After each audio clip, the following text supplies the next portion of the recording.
E eu, como treinador dele, depois do jogo, a caixinha. Tá maluco? Na próxima vai na arquibancada. Nem no banco da reserva. E ele faz isso. Mas vamos olhar para frente.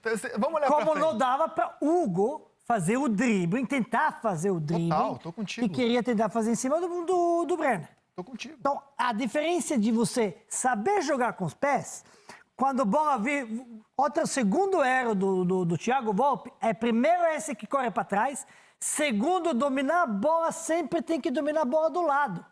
Nunca reto.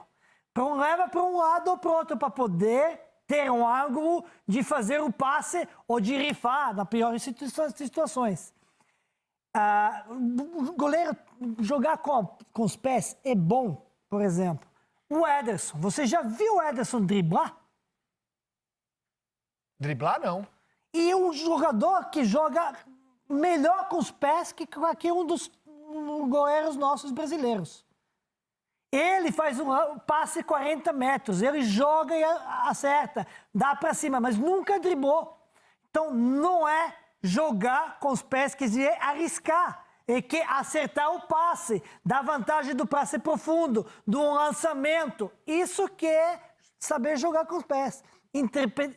Se interpreta errado, tem que jogar todas as bolas. Não. O Neuer roubou aquela bola hoje no jogo e quando chegou o André, o Gignac, ele não deu chutão no lateral e sofreu uma meio falta, depois olhou para ele num carinho. Não driblou nem nada. Razão, você não vê o Neuer tentar driblar, o Neuer toca a bola. Mas assim, eu antes de voltar para o Campeonato Brasileiro, você me deu uma boa ideia, já que você citou o Ederson. Losetti, Ederson, Alisson e o Everton. Jogo de Copa do Mundo amanhã. Quem é que você escala? Amanhã. Quem você escala para jogar? Alisson. Amanhã, depois do último jogo? E você? Depois do último jogo, Ederson. Ederson.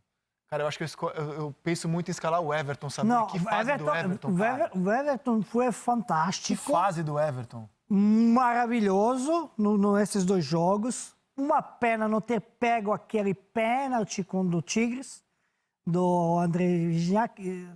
Gignac, né? História, pra mim, você me acha mais bonito que o Gignac. Mas do Tigres é o Gignac e eu sou o Rizek.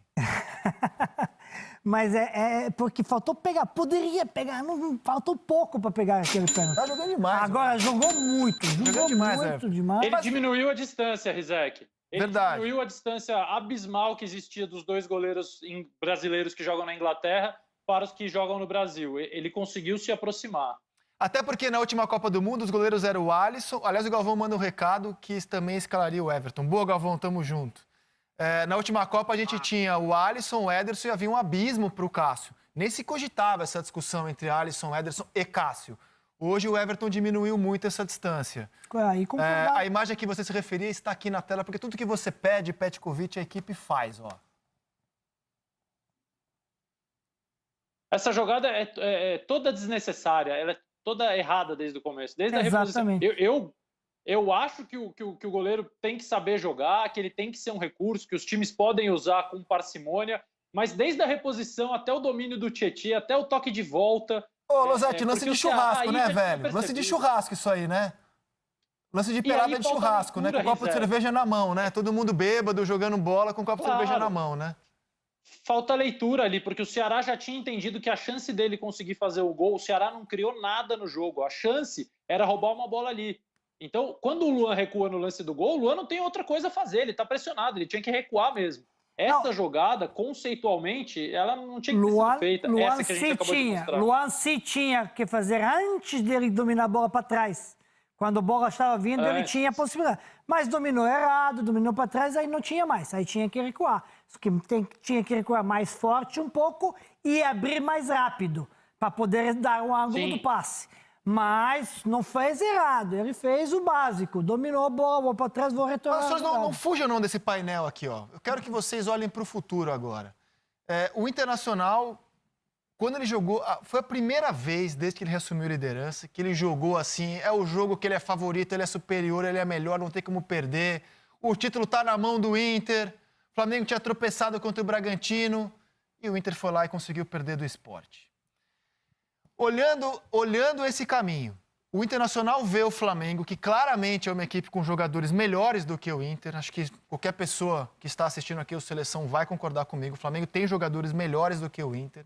Embora não tenha conseguido demonstrar isso no Campeonato Brasileiro, tanto que o Flamengo não foi líder em nenhuma rodada. Mas esse timaço do Flamengo chega fungando no cangote do Inter nesse momento. E aí, Pet, como é que você avalia? E se quiser colocar Galo e São Paulo também na briga pelo título, fique à vontade. Olhando os jogos que tem, né?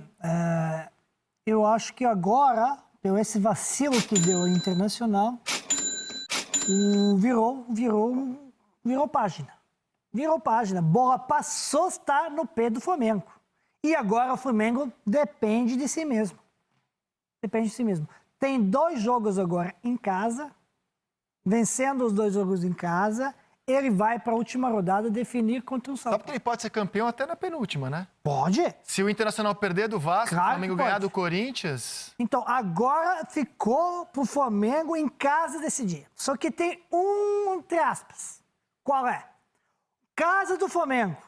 Esse ano não é a casa do Flamengo de todos os anos anteriores. Nem quando na minha época, nem o ano passado, quando tinha o público. Porque o Flamengo em casa, no Maracanã, jogava com 2 pulmões. Um pulmão dentro dos gramados dos jogadores e outro na arquibancada da torcida. E o Flamengo está nessa situação porque o maior pecado dele foram 2 coisas. Uma, não ter público. E perdeu muitos pontos no mando da casa. E segundo, ele tinha confronto com jogadores que brigam por título. Para eles fazer essa diferença, ele precisa ganhar do Internacional, que empatou lá, e precisa ganhar do São Paulo, entre aspas, que do São Paulo ele perdeu 4-1. Ele perdeu do Atlético 4. Ele tomou do... O Gignac tá te ligando aí, Pet? O Gignac tá me ligando. Tá bom. Não é... O Depois Siri, você fala com ele. E o Siri tá entrando música. Então, esses confrontos decidem, são pontos importantes. Mando de casa, que o Flamengo perdeu muitos pontos por falta de torcida, que mais sentia nesse campeonato. E confronto entre os times que brigam por título no G4, G6, que ele não tem bem. Contra São Paulo tomou 4, contra Atlético tomou 4. Contra Inter tinha empatado no jogo de ida. Então ele precisa fazer esse jogo. Do Galo perdeu em casa 1-0, perdeu de 4 lá. E São Paulo perdeu 4 em casa. Agora voltou a bola no pé do Flamengo para fazer isso. Matar os seus jogos e ser o campeão. Porque tem o melhor time. Agora não adianta ter o melhor time sem não mostrar isso. Agora o Galvão tá de volta. O Galvão, esse campeonato tem uma semelhança com o de 2009. Tem. Todo mundo que era quase campeão em 2009 foi perdendo. Palmeiras, que como o São Paulo abriu dianteira, perdeu. Aí o São Paulo, que na penúltima rodada estava ganhando do Goiás, do Serra Dourada, e toma uma virada, era quase campeão ao final do primeiro tempo, perdeu, e aí o Flamengo acabou campeão. Esse ano eu lembro do Casagrande falar num Bem Amigos. Ninguém tira o título do Galo. O Galo, degrau abaixo. Depois o São Paulo pintou como quase campeão. Nunca na história dos pontos corridos alguém perdeu uma vantagem de 7 pontos em relação ao segundo colocado. O São Paulo perdeu. Aí o Inter virou quase campeão. Viu a sua vantagem derreter com a derrota para o Sport. Então, não é bom ganhar a pecha de favorito, Galvão, mas como é que você está avaliando esse caminho aqui nas últimas 3 rodadas, Galvão? Olha só, Isaac. Primeiro, só uma coisinha em relação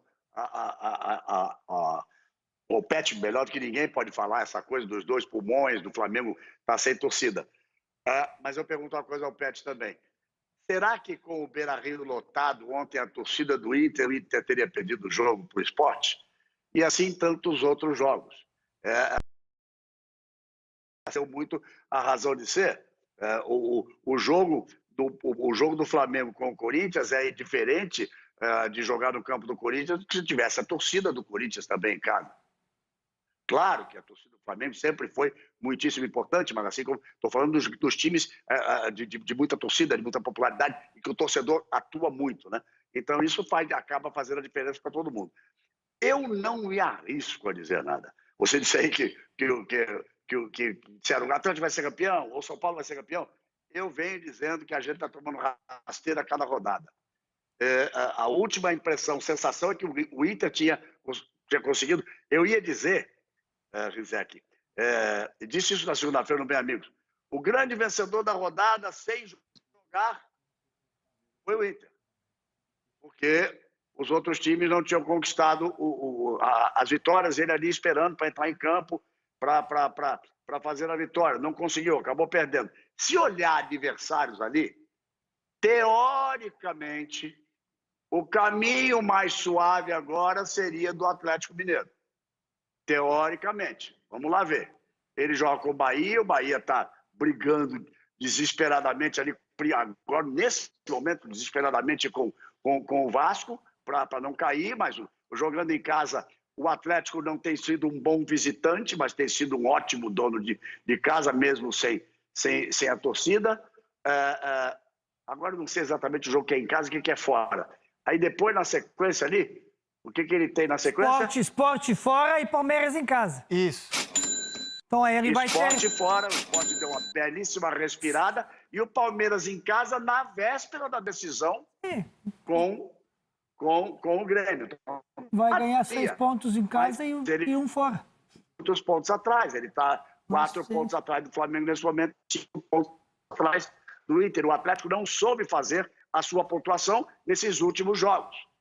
E agora, o caminho do Inter e o caminho do Flamengo são os dois muito complicados. O Inter vai encarar um Vasco agora em São Januário no desespero total.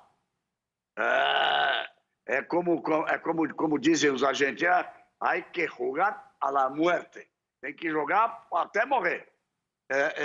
Depois ele tem o Flamengo no confronto direto, no Maracanã. E fecha contra o Corinthians, que está naquela briga de Libertadores. O Flamengo tem o Corinthians no campo do Corinthians, recebe o Internacional para praticamente decidir o campeonato. E ainda fecha com o São Paulo.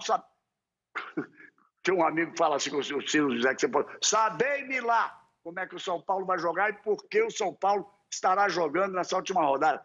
É muito difícil, mas como o Flamengo tem realmente um melhor time, e o Flamengo agora, neste momento, voltou a depender dele, fica um pouco mais com as cartas na mão. Mas daí a dizer que o campeonato caminha para uma decisão, eu não tenho coragem de falar isso, não. O Galo, Galvão, tem um caminho mais fácil, né? Mas aí você vê o que são as últimas rodadas do Atlético Mineiro. Ele perdeu do Goiás e do Vasco nas últimas rodadas. Assim, é inacreditável. Isso que eu disse, ele não soube